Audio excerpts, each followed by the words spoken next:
Bom dia a todos.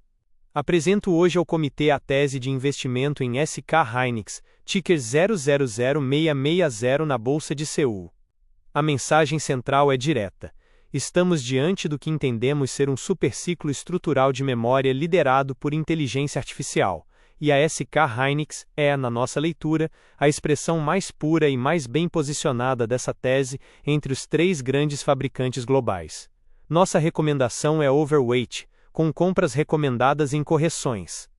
Ao longo dos próximos 15 slides vou percorrer o pano de fundo do ciclo, os drivers de demanda e oferta, o posicionamento competitivo, os números recentes, o valuation e, por fim, os riscos e o veredito. Peço que guardem uma pergunta-chave para o final. O mercado está, ou não, precificando corretamente a duração e a qualidade deste ciclo? Começo pelo resumo executivo. A tese se apoia em 4 pilares. Primeiro, liderança dominante em HBM, memória de alta largura de banda, com participação de mercado entre 57% e 62%, e projeção da UBS de cerca de 70% no HBM4, destinado à GPU Rubin da NVIDIA. Segundo, a capacidade de HBM para 2026 está praticamente 100% vendida, via contratos de longo prazo com hyperscalers e NVIDIA, o que dá visibilidade rara de receita. Terceiro, e este é o ponto novo, a empresa agora captura um duplo upside, o prêmio do HBM somado à forte inflação de preços na DRAM convencional, efeito da realocação de wafers. E quarto, margens recordes, 72% de margem operacional no primeiro trimestre, patamar excepcional para o setor. O preço-alvo de consenso aponta para a faixa de 2,5 a 2,7 milhões de wons, com cenário de continuação do ciclo levando a 3,5 a 4 milhões. Em uma frase, risco e recompensa desenhados para cima. Para entender por que esse ciclo é diferente, é preciso contrastá-lo com a história. No ciclo tradicional de memória, a dinâmica era brutalmente cíclica. A demanda de PCS, smartphones e data centers convencionais subia, os fornecedores investiam agressivamente em capacidade, vinha o oversupply e os preços despencavam, frequentemente levando a prejuízos. Foi assim em 2016 a 2018, e de novo no downturn severo de 2023. O que muda agora é a natureza da demanda. A inteligência artificial introduziu uma fonte de demanda sustentada, de alta margem e priorizada, o HBM para GPUs e ASICs de IA. Os três grandes estão realocando capacidade da DRAM e NAND convencionais para HBM e DDR5 de servidor. O resultado é uma escassez estrutural, não apenas no HBM, que está praticamente esgotado para 2026, mas se espalhando para a DRAM convencional. O piso de lucros, portanto, é estruturalmente mais alto. Não é mais um boom, é uma mudança de regime. Vamos aos drivers de demanda que sustentam essa tese. O primeiro e mais importante é o HBM para IA, crescendo cerca de 70% ao ano. Cada nova geração de acelerador exige muito mais memória por chip. O Blackwell já trabalha na faixa de 192 a quase 300 GB, e o Rubin Ultra exigirá ainda mais. O segundo driver são os data centers de IA. Os hyperscalers estão travando fornecimento via contratos plurianuais, e estima-se que consumam entre 55% e 70% da DRAM de alta performance em 2026.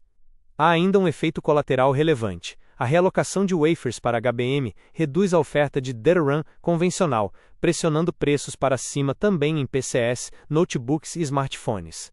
No agregado, o mercado endereçável de HBM deve saltar de cerca de 35 bilhões de dólares em 2025 para algo próximo de 100 bilhões em 2028, um crescimento composto de aproximadamente 40% ao ano, como mostra o gráfico à direita. Do lado da oferta, as restrições são estruturais, e isso é central para a tese. Produzir HBM consome muito mais capacidade de wafer e de advanced packaging do que a DRAM convencional. Na prática, cada bit de HBM desloca vários bits de DRAM padrão.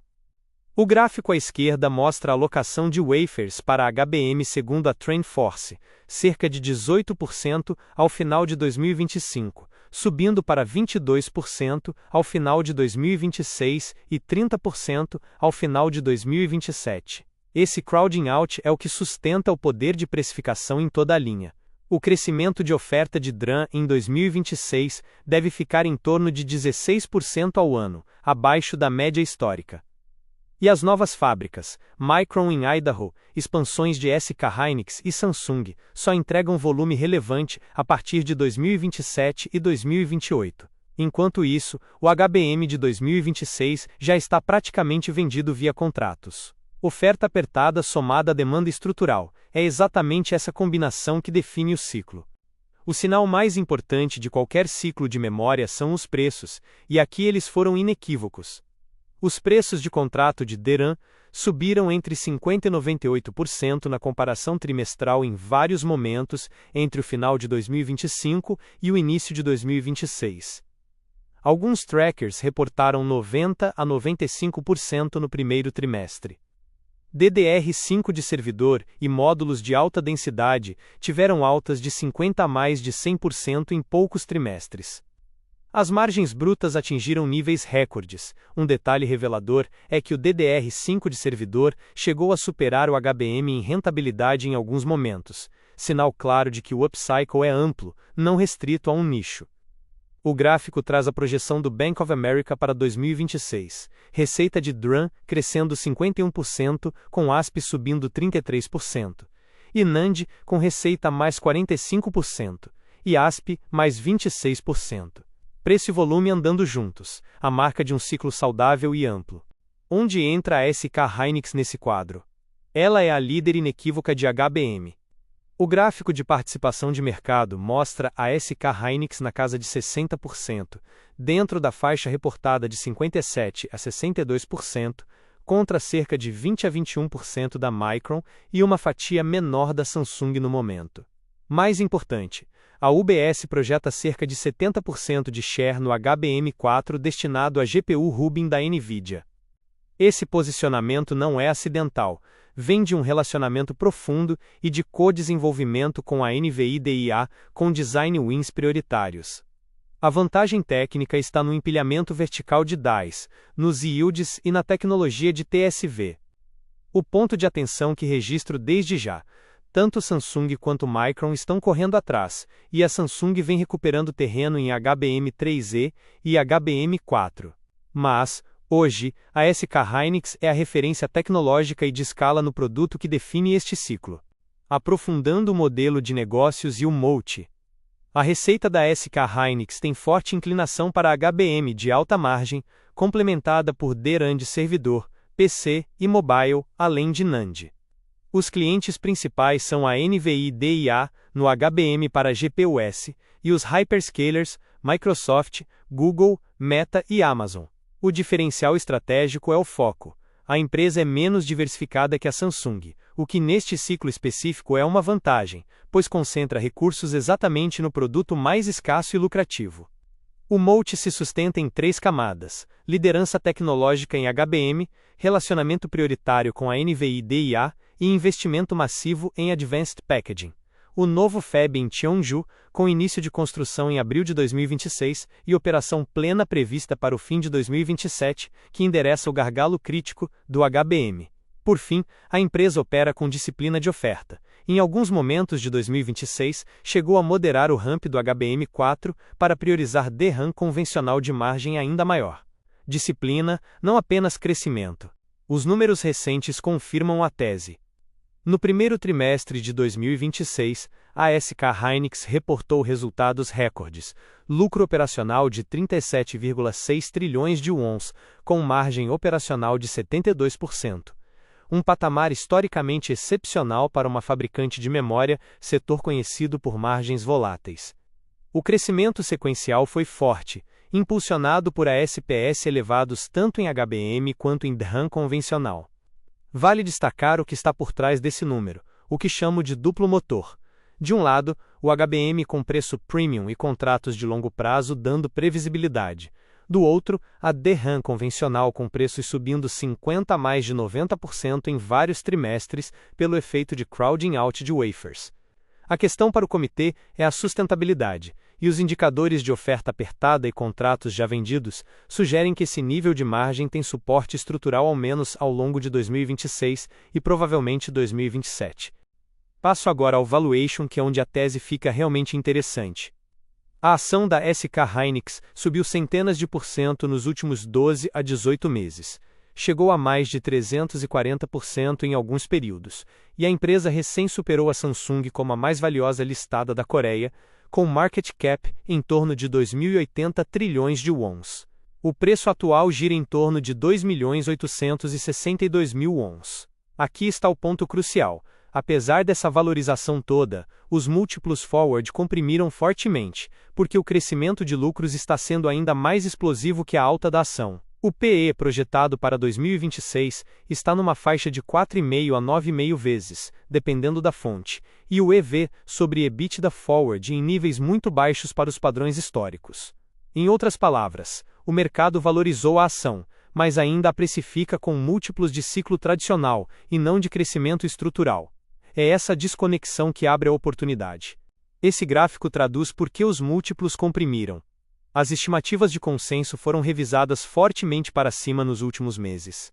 A receita salta de cerca de 97 trilhões de wons em 2025 para aproximadamente 343 trilhões em 2026, uma alta de 253%. E segue para cerca de 484 trilhões em 2027, mais 41%. O lucro por ação cresce de forma explosiva em 2026, na casa de 200 a 400% sobre uma base já forte, e continua avançando 40 a 60% em 2027. Quando o denominador, o lucro, cresce nessa velocidade, mesmo uma ação que triplicou de preço termina com múltiplo forward em dígito único baixo. É exatamente essa anomalia que cria a simetria da tese, crescimento estrutural de altíssima qualidade sendo precificado como se fosse cíclico e passageiro. Vale comparar diretamente com a Micron, o par mais relevante. Em participação de mercado de HBM, a SK Hynix lidera com 57 a 62% contra 20 a 21% da Micron, vantagem clara da coreana. Em PE Forward de 2026, a SK Hynix negocia 4,5 a 9,5 vezes, contra 9 a 11 vezes da Micron, ou seja, mais barata. Em margem, é praticamente empate, 72% de margem operacional da SK Hynix no trimestre contra cerca de 75% de margem bruta guiada pela Micron. Em visibilidade, ambas com HBM 100% vendido para 2026. O ponto onde a Micron leva leve vantagem é risco de execução do HBM4, por ter um caminho de packaging um pouco menos complexo. A conclusão relativa: a Micron pode oferecer mais upside de catch-up de share, mas a SK Hynix tem o melhor mix e a melhor visibilidade hoje, negociando com desconto, uma combinação atraente. Para disciplinar a decisão, montamos 3 cenários. No cenário base, que consideramos o mais provável, o superciclo continua. Crescimento de lucro acima de 150% em 2026 e 40 a 50% em 2027, com múltiplo justificado de 10 a 13 vezes, o que implica um upside de 30 a 60% sobre o preço atual. No cenário bull, execução perfeita do HBM4 e DRAM convencional ainda mais apertada. O upside vai a 50 a 80%. No cenário bear, em que a normalização de preços chega já em 2027 e o capex de IA desacelera com força, falamos de um downside de 20 a 40%. O que esses números mostram é uma simetria favorável. O downside está parcialmente protegido pelo valuation já comprimido, enquanto o upside depende da confirmação de uma tese que os próprios fundamentos operacionais já vêm validando. Risco e retorno desenhados a favor do investidor paciente. Sou obrigado, porém, a dar o devido peso ao bear case, e ele é real. Primeiro risco: execução do HBM4. Atrasos em yields, qualificação ou no ramp do novo packaging em Cheongju podem custar participação para Samsung e Micron. Segundo, concentração de clientes. A exposição a NVI de IA e hyperscalers é alta. Qualquer desaceleração no capex de IA dói desproporcionalmente. Terceiro, normalização de preços pós-2027. Se nova capacidade entrar mais rápido ou a demanda moderar, a mean reversion em ASPS e margens. Quarto, geopolítica. A Coreia do Sul está exposta a tensões entre Estados Unidos e China, controles de exportação e riscos indiretos via cadeia de suprimentos. Quinto, talvez o mais sutil, compressão de valuation. O mercado pode parar de pagar prêmio por memória de IA mesmo com os lucros ainda crescendo. E sexto, a concorrência, Samsung recuperando share e Micron acelerando. No cenário bear combinado, normalização precoce somada à execução fraca, falamos de uma queda de 30 a 50% na ação. Não é uma tese sem risco, é uma tese de assimetria. Concluo. A SK Hynix é, na nossa leitura, a melhor expressão pura do superciclo de memória com IA. Ela combina liderança tecnológica em HBM, visibilidade de receita via contratos já vendidos, e agora um upside adicional com o aperto na DRAM convencional. O ciclo atual é estruturalmente diferente dos anteriores, maior qualidade de lucros e duração potencial até 2027 e possivelmente além. Os catalisadores de curto prazo são claros: continuidade de preços firmes de DRAM, atualizações sobre a qualificação e o ramp do HBM4, resultados subsequentes confirmando margens sustentáveis e o efeito contágio positivo dos resultados da Micron. Nossa recomendação se mantém overweight, com preferência por entrada em correções, especialmente se a Micron entregar guidance forte e puxar o setor para um horizonte de 12 a 24 meses e tolerância à volatilidade típica de semicondutores. Esta é uma das teses mais assimétricas que vemos hoje no setor de tecnologia. Obrigado. Abro para perguntas.